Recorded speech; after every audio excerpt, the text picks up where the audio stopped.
สวัสดีครับผมนายณพล แตงสิงห์นะครับเลขประจำตัว5210522009นะครับวันนี้จะมาแสดงการมานำแสดงการทำโจทย์นะครับ3ตัวแปรนะครับ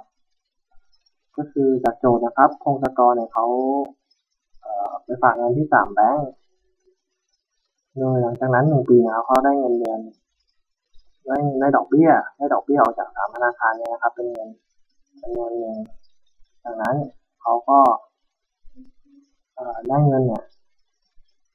จาก SCB เนี่ยมากกว่า TMB อยู่ 2,000 แล้วก็อัตราดอกเบี้ยของ KBank เนี่ยมากกว่า SCB อยู่ 2%เพราะฉะนั้นโจทย์จึงถามว่าดอกเบี้ยของแต่ละธนาคารมันคือเท่าไหร่เราจึงใช้วิธีการ3ตัวแปรครับ3สมการ3ตัวแปรในการแก้ปัญหาครับโดยสมการแรกก็คือจะแบ่งเป็นดอกเบี้ยของ3ธนาคารนะครับดอกเบี้ยก็คือจะเป็น K ครับของ KBank ก็เป็น K ครับคูณกับ81นะครับ81จากนั้นก็จะบวกนะครับบวกอยู่กับวงเล็บของ SCB ที่คูณอยู่กับ 100,000 บาทนะครับวงเล็บปิดจะบวกกับ TMB นะครับที่คูณกับ 50,000 บาทวงเล็บปิดเท่ากับ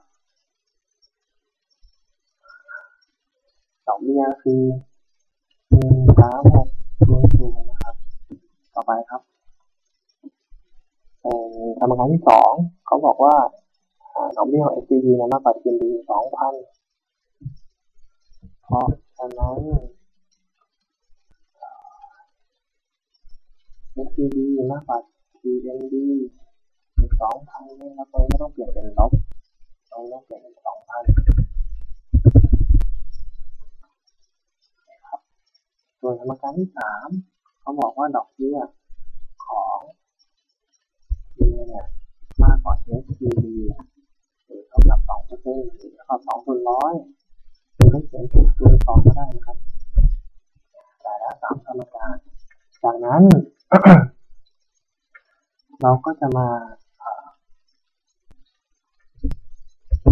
ทำการย่อยแต่ละตัวแปรนะครับว่ามีอะไรบ้างก็จะมี K มี SCB และมี TMB ครับสมการแรก K มี8นะครับ SCB มี100,000 TMB มี 50,000สมการที่2 K มี0 SCB มี100,000ครับ TMB มี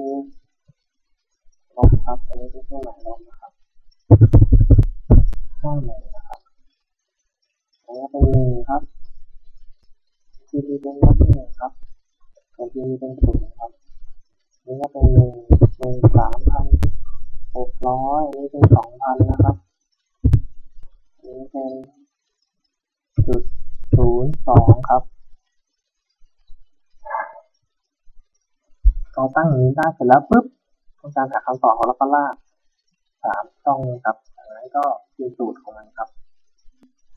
สูตรนะครับก็จะเป็น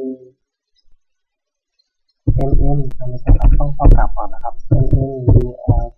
แล้วก็จากนั้นใส่1ครับ sp จากนั้นก็จะลากฝั่งซ้ายจาก9ตัวก่อนนะครับใส่เข้าไปก่อนวงเล็บปิดคอมมาจากนั้นก็จะใส่ตัวที่เหลือก่อนไม่ต้องใส่น้อยด้วยนะครับต้องใส่ให้เหมือนกันก็วงเล็บปิดแต่ขั้นตอนที่สำคัญที่สุดก็คือค่าที่จะออกมาเนี่ยเราต้องกด Ctrl ชิปแล้วก็ Enter ครับเพื่อให้ค่าออกมานะครับค่าจะได้ออกมาเป็น 0.7 0.07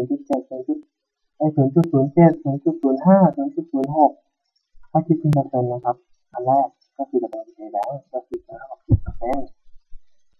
SCB ก็ 5% TMB ก็ 6% ครับนะครับเสร็จแล้วครับก็ขอบคุณนะครับที่ติดตามชม